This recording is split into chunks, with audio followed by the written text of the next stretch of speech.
Fala galera do Los Borrachos, estamos aqui para o pré-jogo entre São Paulo e Atlético Paranaense e São Paulo, jogão que acontece aqui em Curitiba, na Arena da Baixada, nesse domingo pelo Campeonato Brasileiro.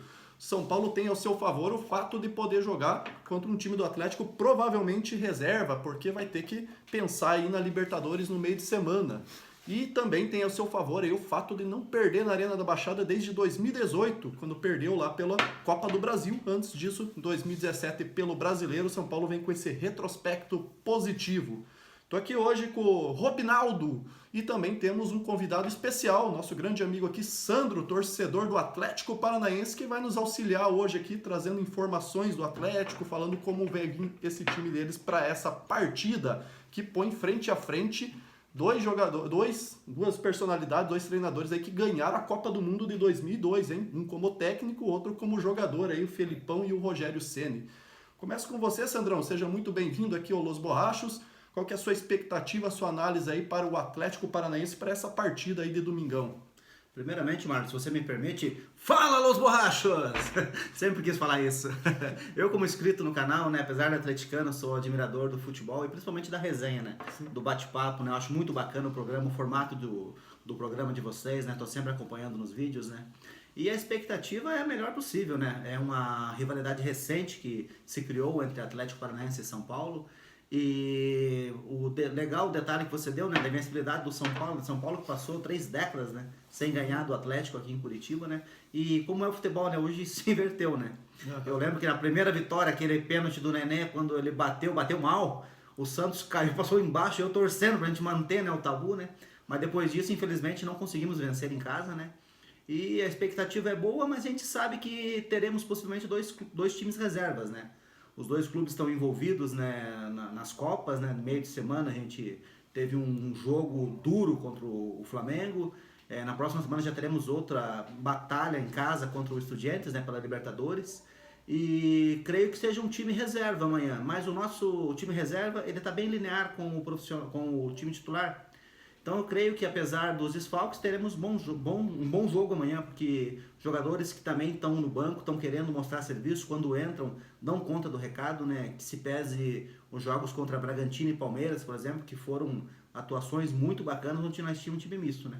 Então a expectativa é de um bom jogo, né? Esperamos que possamos quebrar esse mini tabu que se criou, né, com o São Paulo. Tá certo, o Vitor Roque joga, né? Sim, Vitor Roque vai pro jogo, né?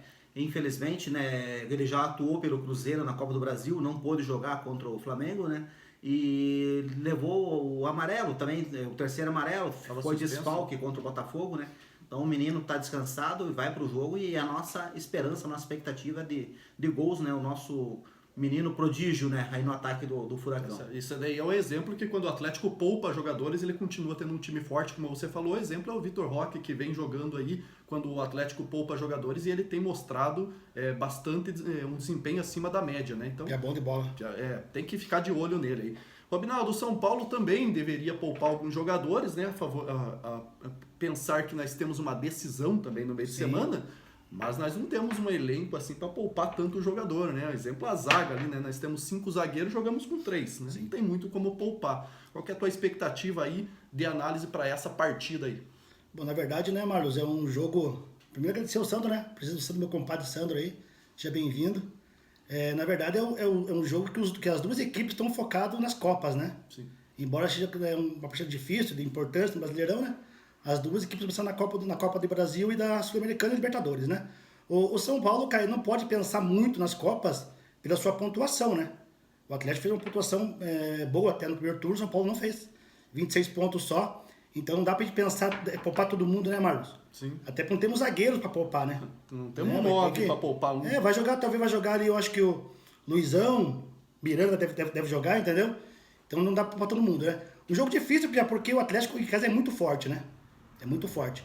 Nós vamos ter que jogar o jogo, né? Pensar na quarta-feira, mas jogar também jogo importante para amanhã. Não só o 9, né? Acho que não temos substituto para dupla de ataque, né? Caleri e Luciano não tem reserva. Vai jogar Éder? Exatamente, não tem como. A zaga ali você pode confiar hoje no Luizão, né? O Beraldo ainda é muito novo para isso, muito cru para um jogo como esse. Sim. Então você pode poupar um. Ou seja, até o São Paulo pode aproveitar esse fator do Atlético poupar jogadores e também mesclar um pouquinho o time e tentar arrancar pontos, né? Tem que jogar, acho que vai ter que jogar meio campo ali, talvez com o Pablo Maia, né? Vai usar o Pablo Maia, vai usar o... Aí dá pra revezar. Vai usar, acho que o Gringo, né? O argentino que jogou agora, vai ter que jogar, entendeu? O Igor Gomes nunca poupa, então vai jogar provavelmente, entendeu? Eu acho que no ataque daí, Mário, tem que jogar, acho que ou o Calero ou você tem que jogar. Um dos dois, né? Não dá pra jogar, os dois não, mas os dois tem que O jogar. Luciano que deu um susto no meio de semana, aí saiu com dores aí, Exatamente. então pode ser que ele não jogue. Saindo um pouquinho da partida aqui, agora a gente vamos bater um papo aqui entre as duas equipes, porque existem fatores que o Atlético faz muito bem, muita competência, que às vezes falha no São Paulo, e a gente vai aproveitar aqui a presença do Sandro para conversar sobre isso. E um exemplo disso é o fator das contratações, né? O Atlético, ele não compete em valores com as principais equipes do Brasil, e essas equipes também erram, tá? O Flamengo descarregou dinheiro no Vitinho, que é um reserva, não vai nem renovar. O Palmeiras gastou com Borja, com Guerra, que não deu em nada também, então eles também erram. E o Atlético, ele não tem esse dinheiro todo, mas geralmente monta elencos muito bons, de muita qualidade, Sandro. O que você atribui esses acertos do Atlético? Eu vou falar de uma personagem polêmica, né, e que divide opiniões e inclusive sentimentos dentro da nossa torcida, né, que é o Marcelo Petralha, né. Com certeza o diferencial do Atlético é a cabeça pensante, é a pavimentação que o Petralha fez, né, desde que assumiu o clube, né, ele pensou grande, ele ousou pensar grande, num futebol que quem viveu a década de 90 sabe que tinha o Clube dos 13, né, tem até hoje, né, e que literalmente não havia lugar para mais ninguém. Os outros eram mero coadjuvantes, né? Então o Petralha ousou pensar diferente, né? Investiu muito forte em estrutura, categoria de base, e para isso ele criou uma equipe de inteligência que hoje permite que você esteja buscando novos talentos.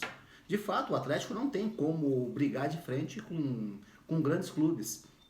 Uma porque já vinha esse histórico de grandes torcidas, né, de estrutura, e não tem como você estar brigando com um time que tem é tão gigante como o São Paulo, como um Flamengo, um Corinthians, e o próprio Atlético Mineiro, que tem a MRV, ou o Palmeiras com seu Mecenas, né? Não tem como, o Atlético não seria viável para um investimento desse, porque não teria um público para investir tanto.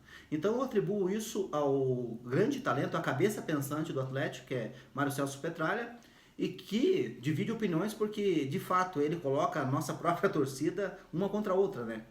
Que para ele pensa o futebol como algo elitizado, como algo que ele não tem culpa da situação do país, que se o teatro é caro, o futebol vai ser caro também.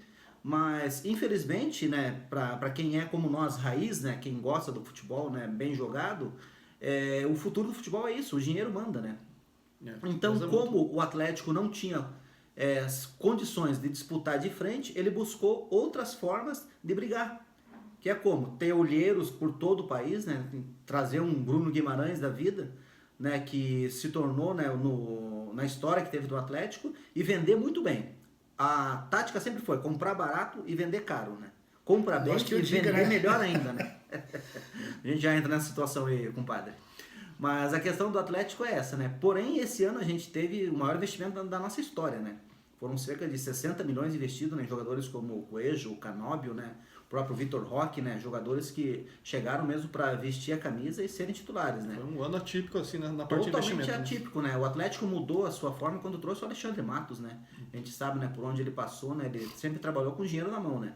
Sim. E o Petralha, mesmo sendo muito cainha, como se diz, né, mão fechada, né, com o Alexandre Matos, né, ele acabou liberando e trouxeram contratações pontuais, né. Espero, francamente, que esse ano a gente consiga beliscar, né, algum título aí, né, das quais a gente está participando, já que no brasileiro manter a regularidade como elencos como o Flamengo, Atlético Mineiro e o próprio Palmeiras, né, é muito difícil.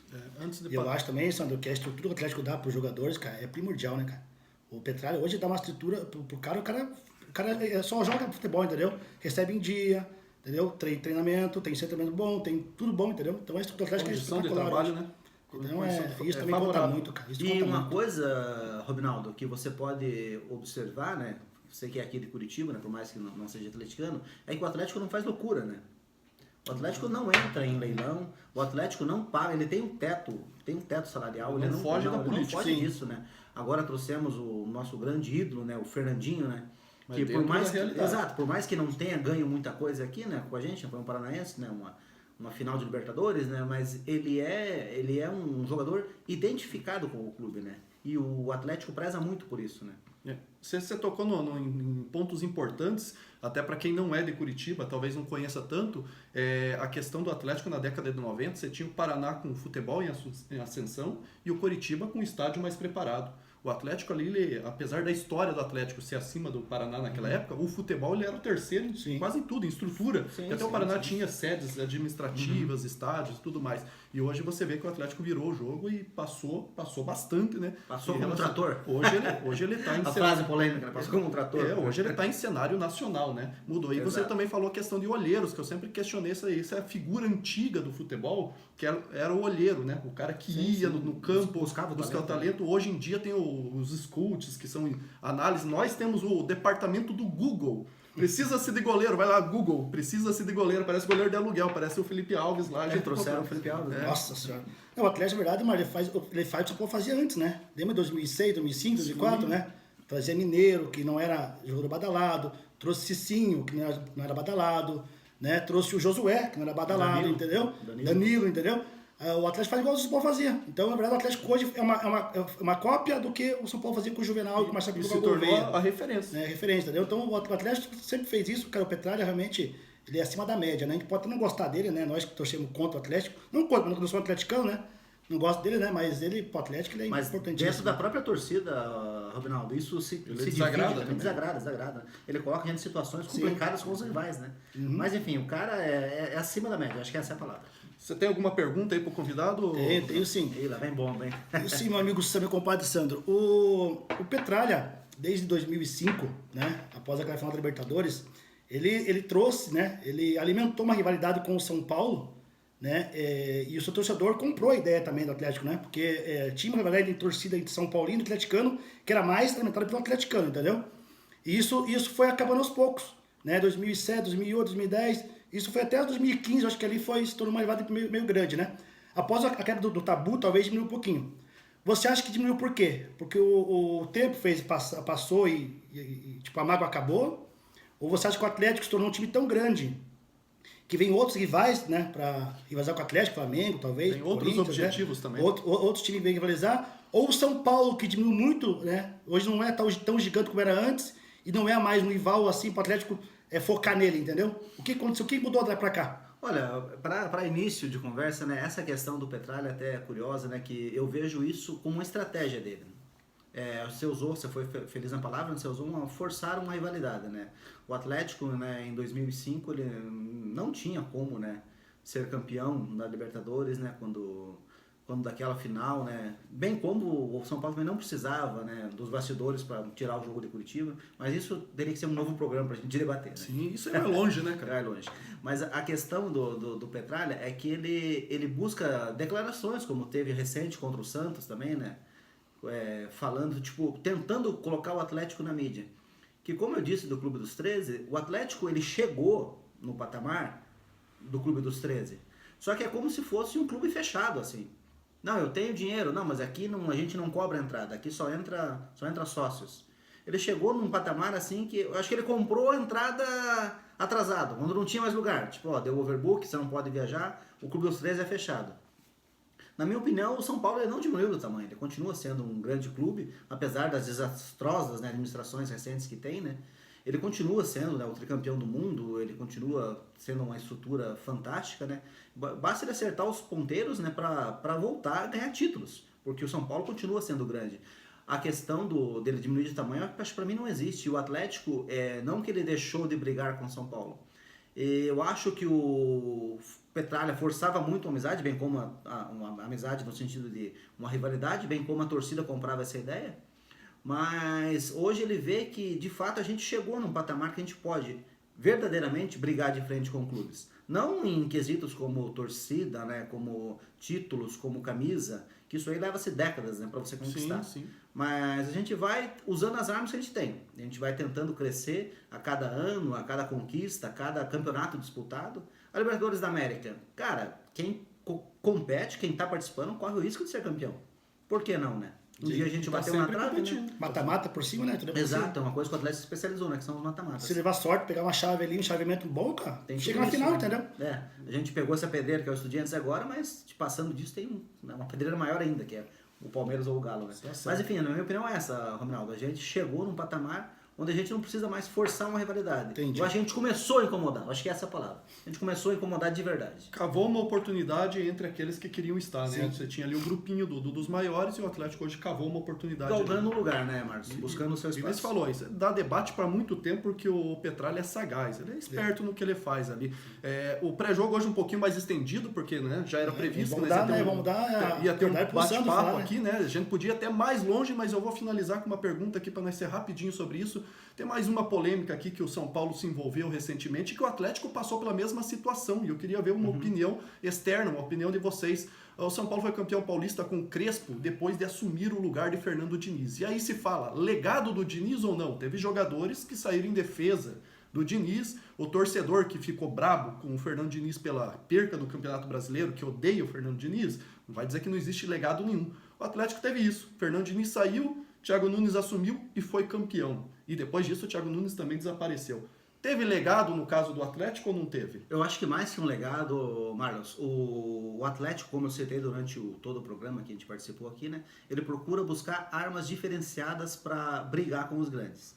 E a ideia do Petralha, bem como da direção na época, era ter um técnico diferenciado, não acima da média nem abaixo da média, um técnico diferenciado. Quando o Diniz chegou no Atlético, o Petralha entregou a chave do CT para ele. Falou, ó, além do profissional, você vai cuidar da Corajoso, base, hein?